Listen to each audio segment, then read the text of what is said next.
नमस्कार, ये आकाशवाणी शिमला है। अब आप अनुराग पराशर से प्रादेशिक समाचार सुनिए। आज के मुख्य समाचार।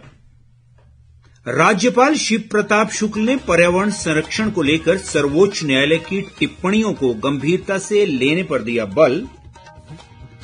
प्रदेश में बढ़ती प्राकृतिक आपदाओं के मद्देनजर सरकार स्थापित करेगी अर्ली वार्निंग सिस्टम।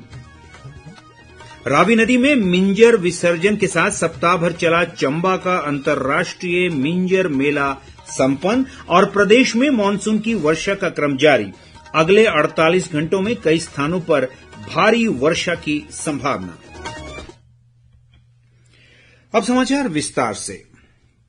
राज्यपाल शिव प्रताप शुक्ल ने पर्यावरण संरक्षण पर सर्वोच्च न्यायालय की टिप्पणियों को गंभीरता से लेने पर बल दिया है। मंडी जिले में सिराज विधानसभा क्षेत्र के आपदा प्रभावित इलाकों के दौरे के दौरान आज उन्होंने कहा कि पर्यावरण संरक्षण की दिशा में सामूहिक रूप से कार्यवाही अमल में लाना आवश्यक है। राज्यपाल ने कहा कि आपदा प्रभावितों का तत्काल पुनर्वास एक चुनौती है, लेकिन भविष्य में ऐसी स्थितियों से निपटने के लिए निवारक उपाय किए जाने की तत्काल आवश्यकता है। उन्होंने ये भी कहा कि केंद्र सरकार ने आपदा के कारणों और क्षति के आंकलन के लिए एक केंद्रीय दल भेजा है, जो भविष्य की योजना और राहत प्रयासों में सहायता प्रदान करेगा। उन्होंने विभिन्न स्थानों पर आपदा प्रभावितों से भेंट कर उन्हें राहत सामग्री भी वितरित की।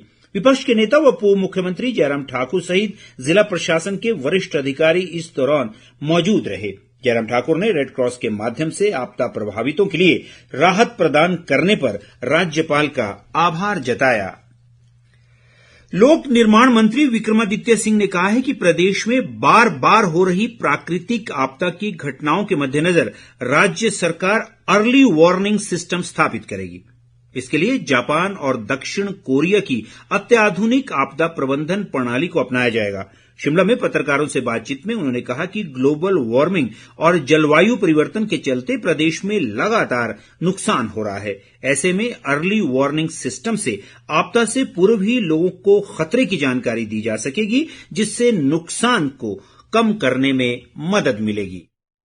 अर्ली वार्निंग सिस्टम्स को लाने की आवश्यकता है। कुछ दिन पहले हमारा एक अर्बन डेवलपमेंट का एक कमेटी जो है वो जापान और साउथ कोरिया भी गए थे और पर्टिकुलरली इन्हीं चीजों की स्टडी करने के लिए गए थे। उसकी एक पूरी रिपोर्ट बनाकर भी हम सरकार को सौंपेंगे कि जिस तरीके से क्लाइमेट चेंजेस हो रहे हैं, ग्लोबल वार्मिंग हो रही है, इरेटिक रेनफॉल हो रहा है, जगह जगह पे एक ही जगह पे बहुत भारी मात्रा पे जो है क्लाउड बर्स्ट हो रहे हैं, इसके लिए हम कैसे एडवांस टेक्नोलॉजी के माध्यम से जो है सिस्टम्स बनाए, जिससे एक जो हमारा डिस्ट्रिक्ट एडमिनिस्ट्रेशन है उसको उनकी जानकारी पहले से प्राप्त हो और वो वहां के कंसर्न लोगों को उसके बारे में जानकारी जो है वो दे सके। उस दृष्टि से भी हम इस पे कार्य करेंगे। विक्रमादित्य सिंह ने कहा कि सरकार ने नदी नालों के समीप सरकारी भवनों के निर्माण पर प्रतिबंध लगा दिया है और भविष्य में निजी व व्यावसायिक भवनों के निर्माण पर भी रोक लगाई जाएगी। इसके अलावा टीसीपी नियमों में भी बदलाव किया जा रहा है। प्रदेश में हरित आवरण में वृद्धि के लिए राज्य सरकार ने 100 करोड़ रुपए की राजीव गांधी वन संवर्धन योजना शुरू की है। इस योजना के तहत महिला व युवक मंडलों, स्वयं सहायता समूहों व अन्य संगठनों के सहयोग से पौधरोपण सुनिश्चित किया जा रहा है। एक सरकारी प्रवक्ता के अनुसार ये समूह बंजर वन भूमि क्षेत्रों में पौधरोपण और रखरखाव जैसी गतिविधियों में महत्वपूर्ण भूमिका निभाएंगे। उन्होंने बताया कि इस योजना से प्रदेश के हजारों ग्रामीणों को प्रत्यक्ष और अप्रत्यक्ष रूप से रोजगार के अवसर भी उपलब्ध हो सकेंगे। बागवानी मंत्री जगत सिंह नेगी ने आज सोलन में सेब मंडी और परवाणू में एचपीएमसी संयंत्र का निरीक्षण किया।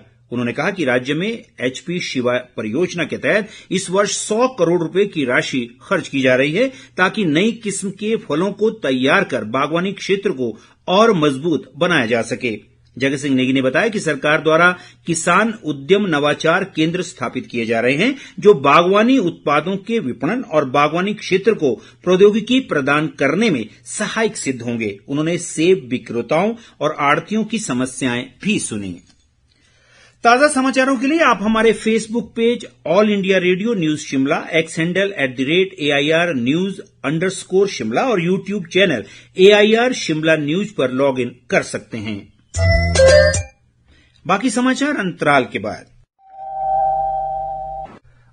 बाद प्रादेशिक समाचारों की इस बुलेटिन में एक बार फिर आपका स्वागत है। शेष समाचारों में सप्ताह भर चला चंबा का अंतर्राष्ट्रीय मिंजर मेला आज संपन्न हो गया।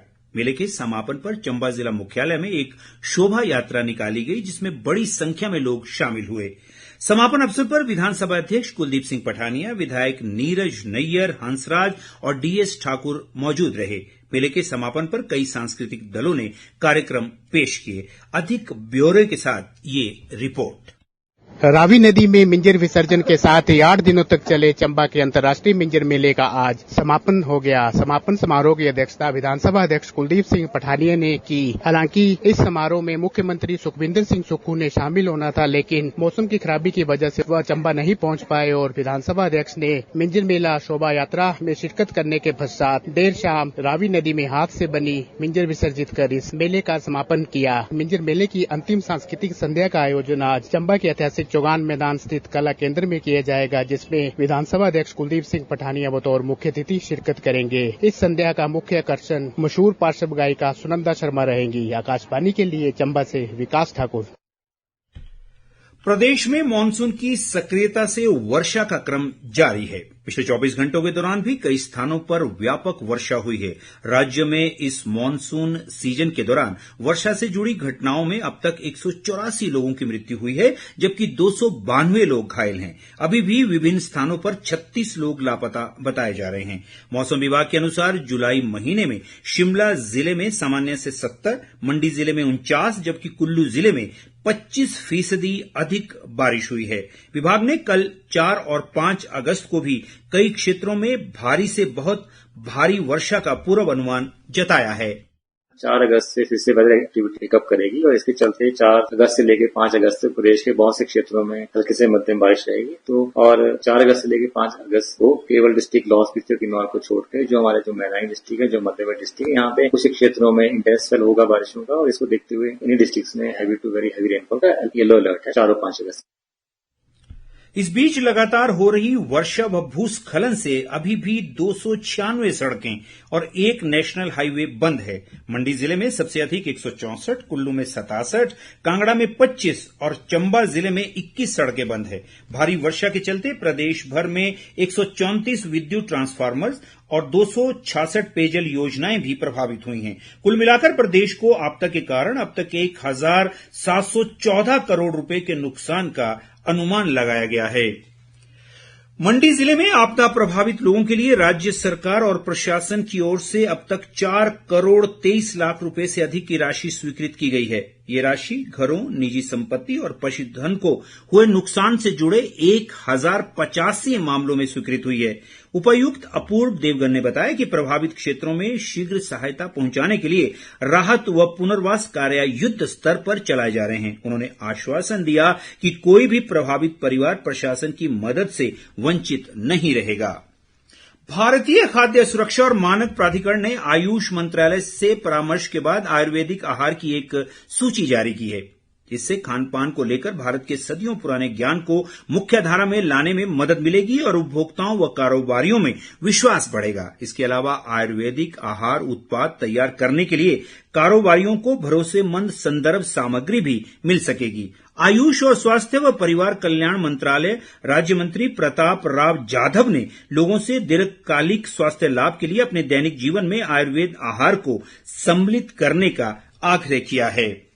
पर्यावरण संरक्षण और हरित भारत के संकल्प को साकार करने के उद्देश्य से रेड क्रॉस इकाई निरमंड के हरियाली उत्सव कार्यक्रम में लगभग 200 लोग शामिल हुए, जिनमें स्थानीय अधिकारी, जनप्रतिनिधि, महिला मंडल के सदस्य, रेड क्रॉस के गैर सरकारी सदस्य और स्थानीय लोग मौजूद रहे। इस अवसर पर सामूहिक प्रयासों से 500 विविध प्रजातियों के पौधे रोपे गए, जो पर्यावरण संरक्षण की दिशा में एक महत्वपूर्ण कदम है। और अंत में मुख्य समाचार एक बार फिर।